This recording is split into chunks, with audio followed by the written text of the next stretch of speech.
इस धरती पर कभी नहीं की मैंने निंदा, इसीलिए मेरे अंदर ये शक्ति आ गई कि मैं सब कुछ जान जाती हूँ। निंदा ना करने से मेरे अंदर ये शक्ति आ गई कि मैं सब समझ जाती हूँ तू क्या इच्छा लेके आया। तू चाहता है मैं निंदा कर दूं, ये लीद तेरी मैं खाऊं, मैं नहीं निंदा करूंगी।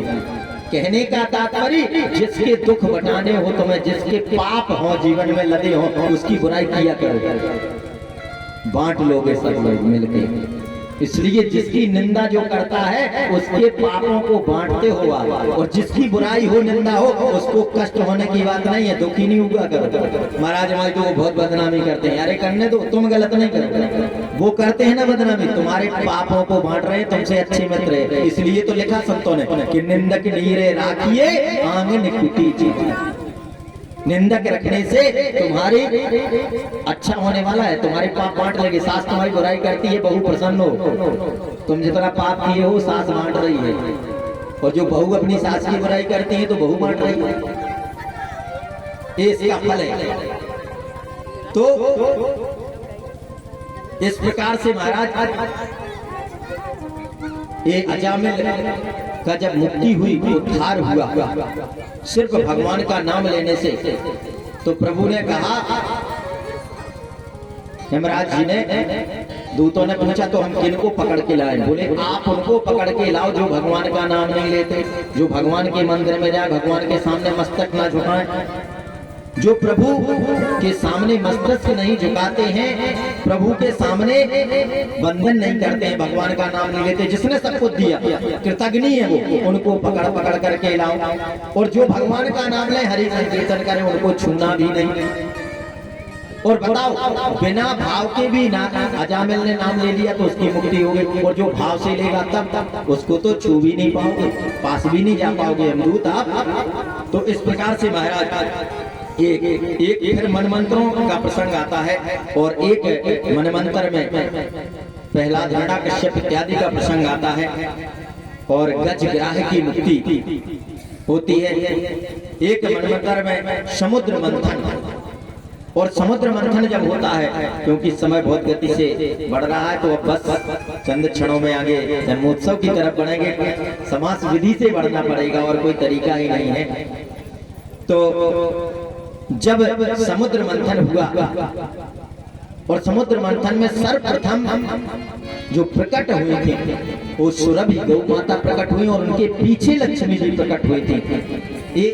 इसीलिए हमारे यहाँ पहले परंपरा थी, आज हम लोग भूल गए हैं, बंद कर रहे हैं उस चीज को। प्रातः गौओं की सेवा होती थी, गौ का स्नान होता था, वृषभों का स्नान करते थे, उनके सींग मड़े जाते थे। अब धीरे धीरे रखना ही बंद कर रहे हैं तो फिर क्या करेंगे, गाय के सींग मड़ते थे दीपावली के दिन के नहीं, क्योंकि गौ माता एक ही माँ से दो बेटियां पैदा हो तो क्या होंगी, बहनें होंगी ना। तो पहले गौ माता सुरभि प्रकट हुई, इसके बाद लक्ष्मी जी। तो गौ माता और लक्ष्मी जी दोनों बहनें हैं, और गौ माता बड़ी बहन है, लक्ष्मी जी छोटी है। हम लोग लक्ष्मी जी को आदर से बैठाते हो, बड़ी बहन को डंडा से फटकारते हैं। बोलो एक की बहन को मारो दूसरी को बैठा लो, बैठेगी? कभी नहीं। इसीलिए पहले गौ की पूजा होती थी, प्रातः सींग मड़े जाते थे, गौ को स्नान कराते थे, गाय की पूजा, और इसके बाद फिर शाम को लक्ष्मी जी की पूजा। इसलिए गो सेवा परमावश्यक है। उच्च श्रवा घोड़ा इत्यादि निकला, कौस्तुभ मणि और गंबादिक अप्सराएं और विष इत्यादि, जो अमृत मिला विष, और जब विष निकला तो सारे संसार में हाहाकार के कौन इसको पान करे। तो कहा कि देवादिदेव महादेव आप ही हैं पान करने वाले, और देवादिदेव महादेव से प्रार्थना की कि महाराज, महादेव देवा ने कहा कि पार्वती जी बताओ, ये सब कह रहे कि जहर पी लो, पी ले। अब पार्वती ने सोचा कि हम कहते हैं पी लो तो कहेंगे तुम ऐसी धर्मपत्नी हो, पति से कह रही जहर पी लो। तो पार्वती ने सोचा कहते ना पियो, तो संत बोले महाराज ऐसा करो जिससे संसार का भला हो। बोले मतलब पी ले? बोले जिसमें सबका भला हो। समझ गए? बोले बाबा। और कहते हैं कि देवादिदेव महादेव ने वो हलाहल लिया और रा बोला, मुंह खुल गया, और जैसे ही पान किया और माँ बोला तो बंद हो गए वस्त, और कंठ में ही याद आया कि हृदय में तो प्रभु वास करते हैं, तो कंठ में ही धारण कर लिया, और उसी समय से नीलकंठेश्वर हो गए। बोलिए नीलकंठ महादेव की। और इस प्रकार से कि हाँ, भोले बाबा ने संदेश दिया कि जगत में जो कोई पान नहीं कर सकता, जो कोई ग्रहण नहीं कर सकता, वो मुझको अर्पण कर दो। हलाहल कौन पी सकता था? कोई नहीं।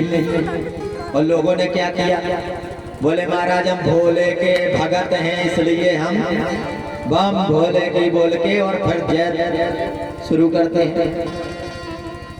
भोले बाबा ने कहा फुक्कू लगाओ, ये भोले बाबा के भगत नहीं हो, भोले बाबा को बदनाम करते हो और तुम्हें नशा करने का शौक है। सच्चे भोले के भगवान के जो भक्त, भोले बाबा ने राम का नाम लिया और जहर पी लिया। अगर तुम सच्चे भगत हो तो ये चिलम पीने से क्या, सल्फास पी जाओ, पचा लो तब मन जाए। उन्होंने हलाहल पिया था, हलाहल की तो एक बूंद की क्या हिम्मत है, एक सल्फासे की गोली पचा लो, तब भोले की भक्ति है तुम्हारी। तो क्या महाराज जो भगत होते हैं सच्चे वो पचा लेते हैं? बिल्कुल, हम प्रमाण दे रहे हैं। यदि तुम्हारी ढंग की भक्ति नहीं है, तुम जनता को बेवकूफ नहीं बना रहे हो, सच्चे में भगत हो और फिर नशा दिखा रहे हो पीना, तो जहर भी पी सकते हो। मीराबाई भक्त थी भगवान की, थी ना भक्त। हलाहल जिसका प्याला दिया था मीरा को, पी गई थी। क्या हुआ था मीरा का? कुछ नहीं हुआ था।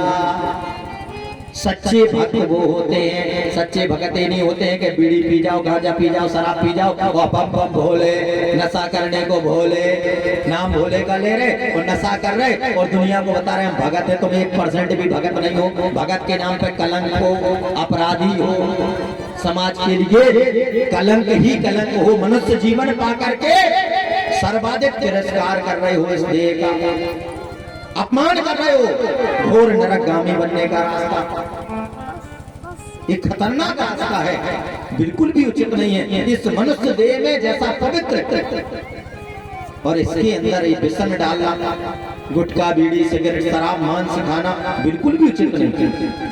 शास्त्र में कहीं आज्ञा नहीं है, आदेश नहीं है।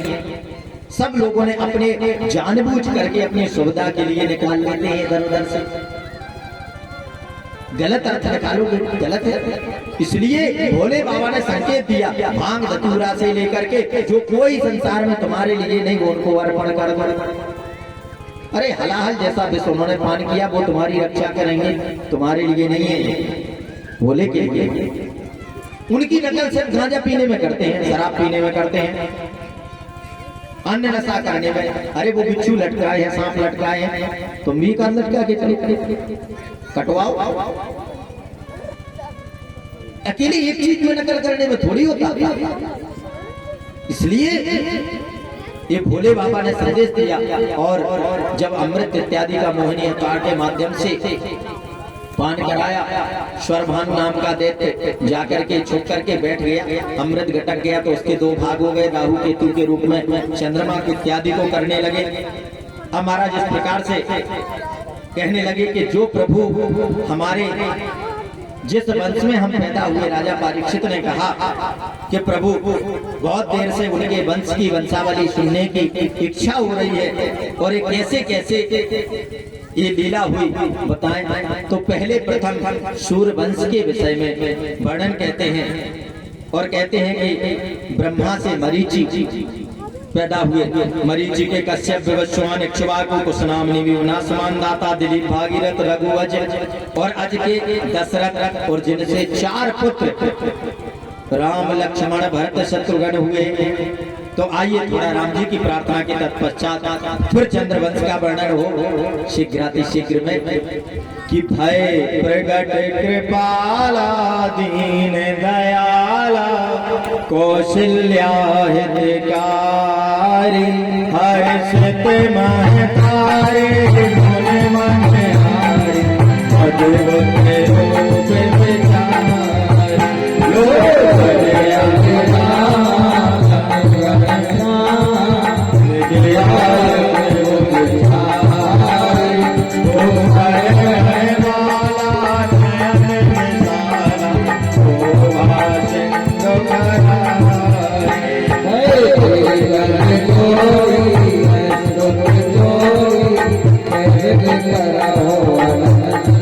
माया गुण ज्ञानातीत अमाना वेद पुराण मनंता करुणा दुख सागर गुण आगर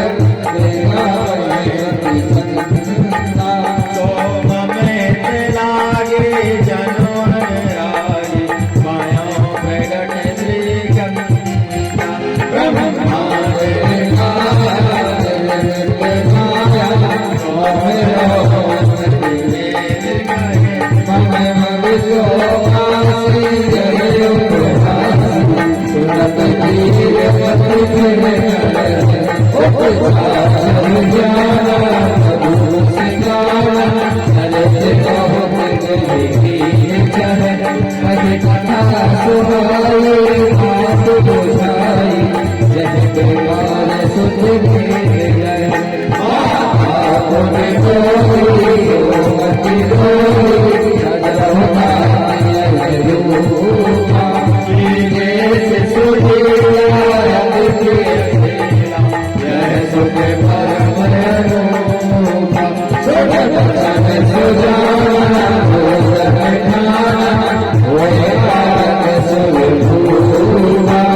बोलिए राजा राम सरकार की जय। और इस प्रकार से महाराज सूर्यवंश में राम लक्ष्मण भरत शत्रुघ्न हुए और जो धैर्य जो सुंदर चरित्र प्रभु मर्यादा पुरुषोत्तम के रूप में दिया, इसीलिए कहते हैं रामचरित्र परम पवित्र और कृष्ण चरित्र महाविचित्र।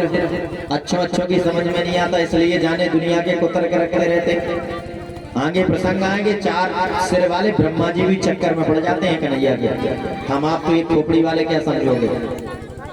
ब्रह्मा जी भी नहीं समझ पाए कन्हैया को, इसलिए लोग भ्रम में गलत व्याख्याएं करने लगते हैं। और इस प्रकार से महाराज मर्यादा पुरुषोत्तम के रूप में उन्होंने जब लीला की, और जो लीलाएं मर्यादाओं में रह करके जो मर्यादा के साथ बंधन थे नहीं कर सके, तो फिर लीला पुरुषोत्तम बन करके बाकी की लीलाएं हुई।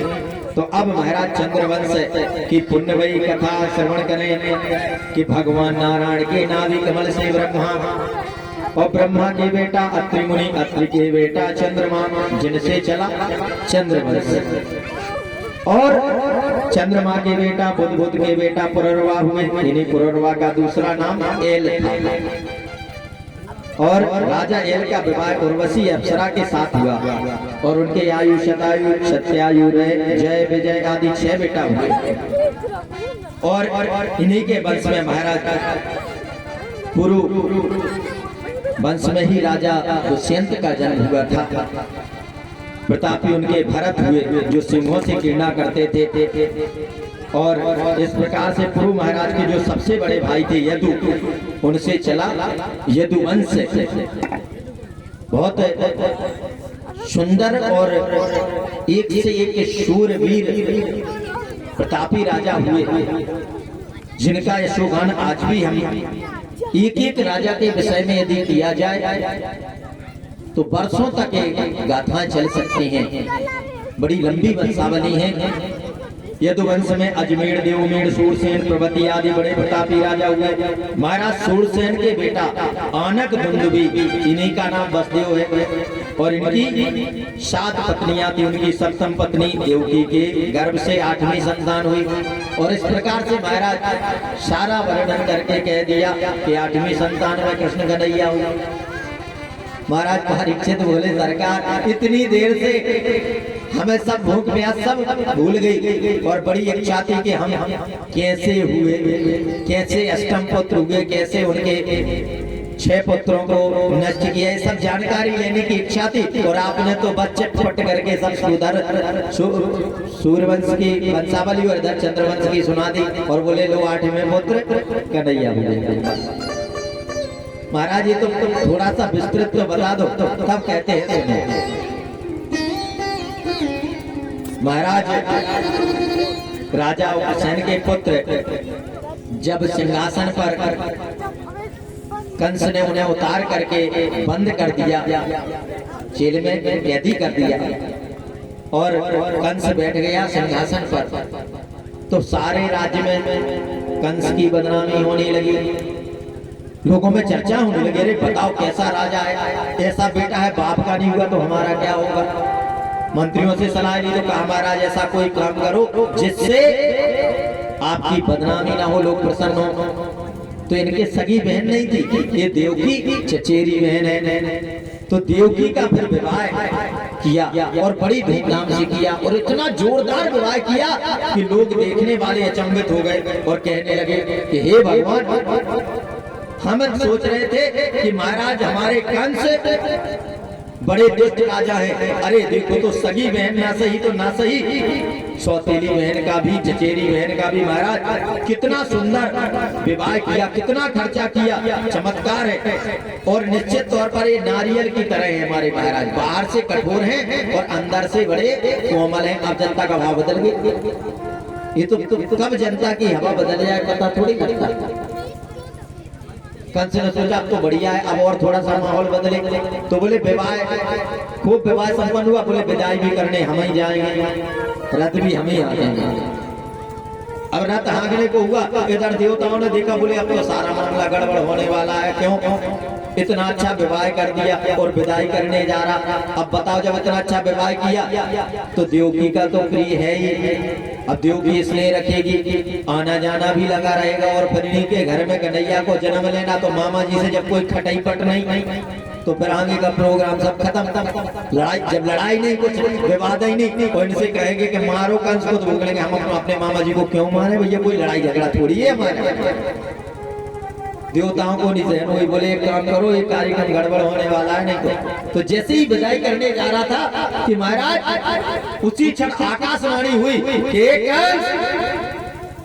इसी देवकी का 8वां लाल बनेगा तेरा काल, और भविष्यवाणी हुई कि सुन करके तो कंस भयभीत हो गया, एक ही क्षण में सारी श्रद्धा भाव सब समाप्त हो गया।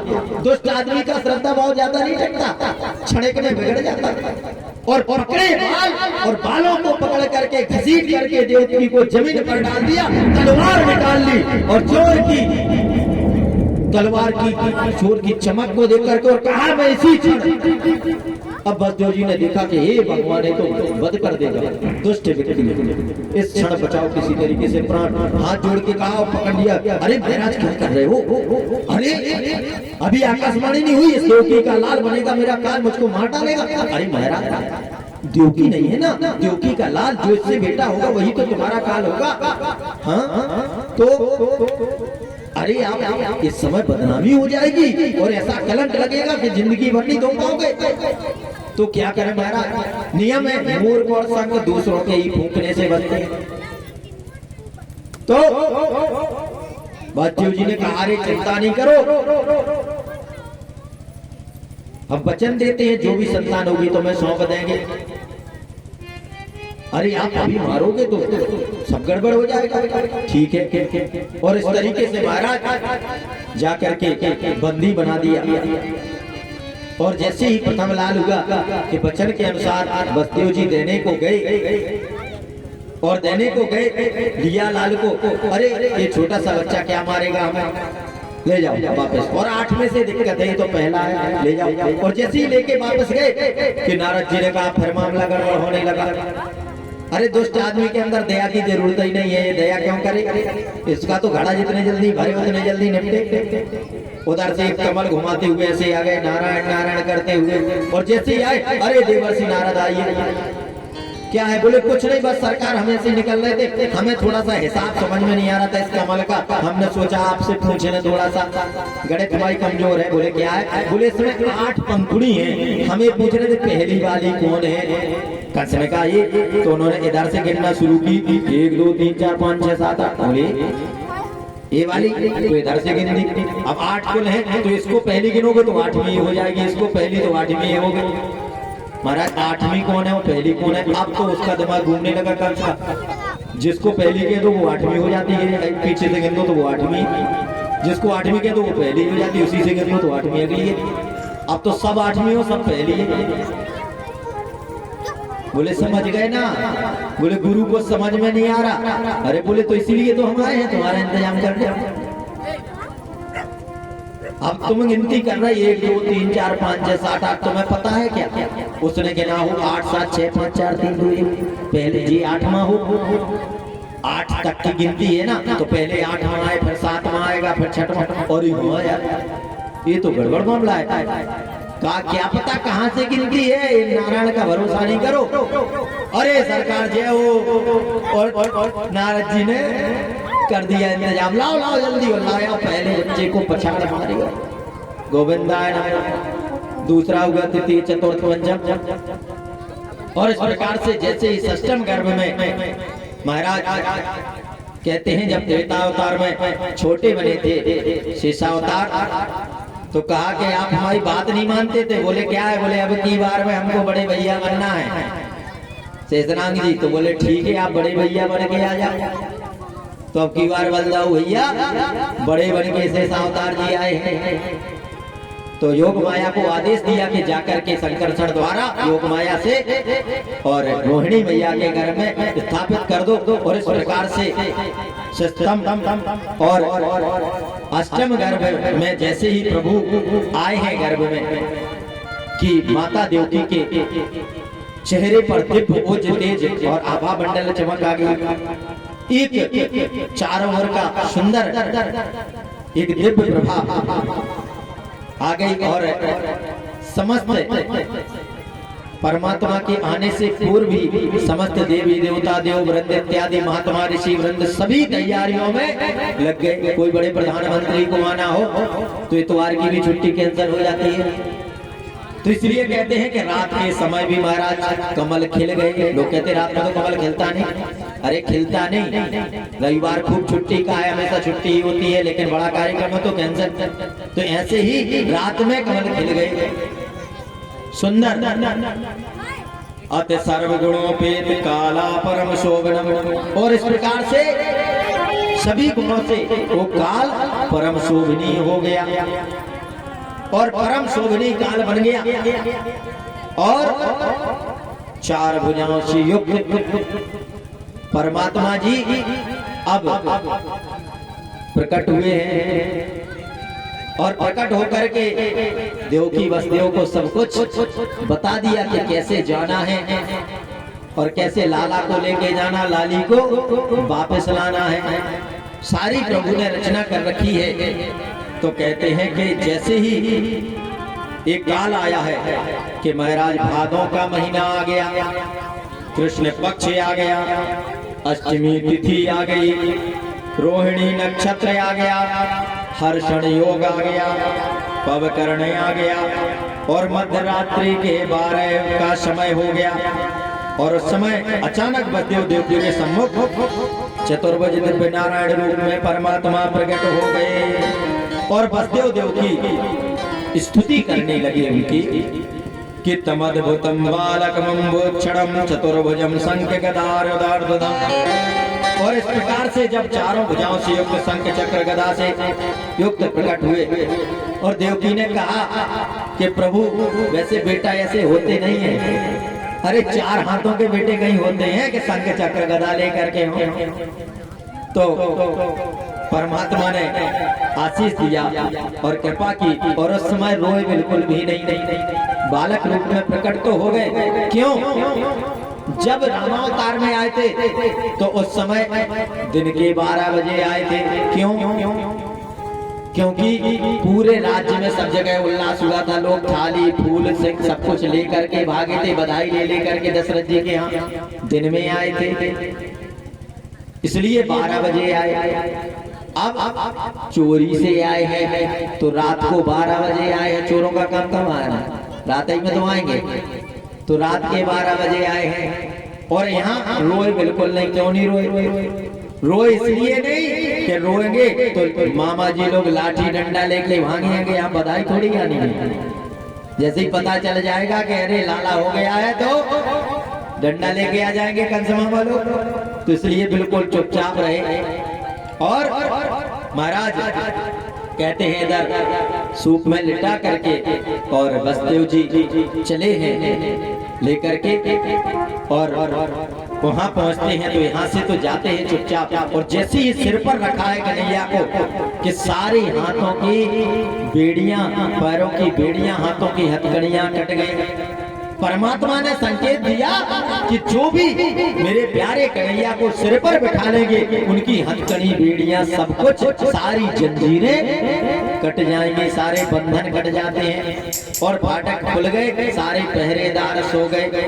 और इधर से जमुना जी से होते हुए सुंदर सुंदर जलकल करती हुई ध्वनि और झलझल करती हुई जा रही है, और इधर से बसदेव बाबा लेके जा रहे हैं, और उधर से लाली को ले आए, और इधर जैसे ही लेकर के आए कि गला फाड़ करके बिटिया रोई, और जब बिटिया रोई तो कंस को पता चला, द्वारपाल भागे, जन्म हो गया जन्म। अरे लड़का कह रहे थे लड़की कुछ भी हो, और पैर पकड़े के अष्टभुजी हो करके छूट गई। पैरों से कहा कि हे कंस तुझे मारने वाला पैदा हो गया। अरे देवी बता दो, बोले ढूंढ लेना खुद। और जाकर के विंध्याचल में विराजमान हो गई। बोले विंध्यवासिनी मैया की, ये कन्हैया की छोटी बहन है विंध्यवासिनी मैया, जाकर के विंध्याचल में विराजमान हो गई। और इधर अब जैसे ही महाराज सुबह हुई कि यहाँ पर तो अभी तक कुछ खबर ही नहीं थी, इधर सुनंदा ने जैसे देखा, अरे भैया हो गया, भागी गई हैं। उधर बसदेव बाबा, नंद बाबा बैठे माला सटका रहे हैं। ब्राह्मणों ने कहा था जाप करो, और लाला होगा बुढ़ापे में, 80 साल के डोकरा हो गए हैं, और वहाँ माला जापते जापते सब कुछ भूल गए। मंत्र एक ही जप रहे हैं, अब तक तो भयो न आगे को पतो न, अब तक तो भयो न आगे को पतो न। जे माला चल रही है। भैया कहाँ है? थैया पे बैठे हैं। भैया बहन बता क्या हुआ? नहीं बताना, जल्दी से बता बहन। तो मुझको क्या दोगे? तुरंत तिजोरी की चाबी निकाली, ले पकड़, जो कुछ चाहिए सब ले ले, बता दे लेकिन जल्दी से। तो भैया लाला भयो हो प्रसन्न हो गए महाराज। और वहाँ पर सभी कहते हैं कि अब हम सभी नंद उत्सव मनाएंगे, और लाला का उत्सव कि धन्य जन्म भूमि जहाँ श्री कृष्ण जन्म लियो, कि ऐसी महान कृपा करी दीन दयाल ने। कि धन्य जन्म भूमि जहाँ श्री कृष्ण जन्म लियो, कि ऐसी महान कृपा करी दीन दयाल में। कि माता यशोदा तेरे भाग्य को सराहे कौन, ओ हो गई है मालकिन त्रिभुवन के धाम की। आज सारे त्रिभुवन के धाम की मालकिन बन गई। कि गावत है ग्वाल बाल बाजत मृदंग ताल, कि गावत है ग्वाल बाल बाजत मृदंग ताल। सुधाई बाबा नंद की ओ जय कन्हैया लाल की, धाई बाबा नंद की ओ जय कन्हैया लाल की।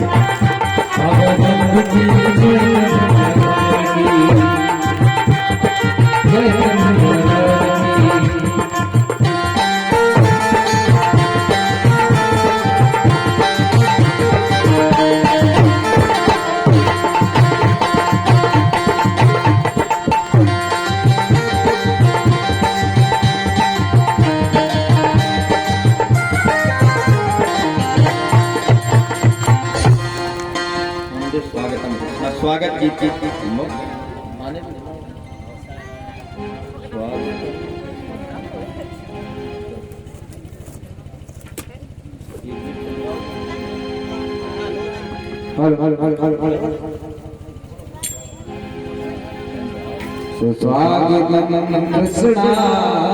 और सभी देवगण से लेके सब स्वागत कर रहे हैं। इधर कन्हैया का पूजन चलेगा तब तक स्वागत गीत के साथ, और उधर से नंद बाबा लेके आएंगे कन्हैया को।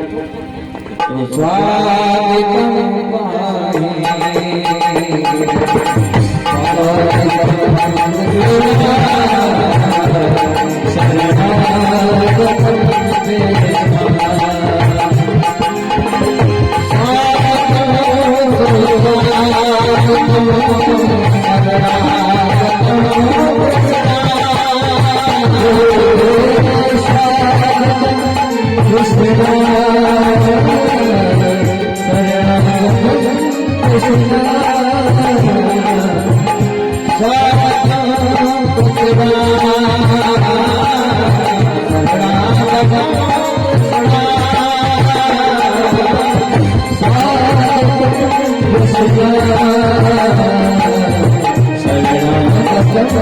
कृष्ण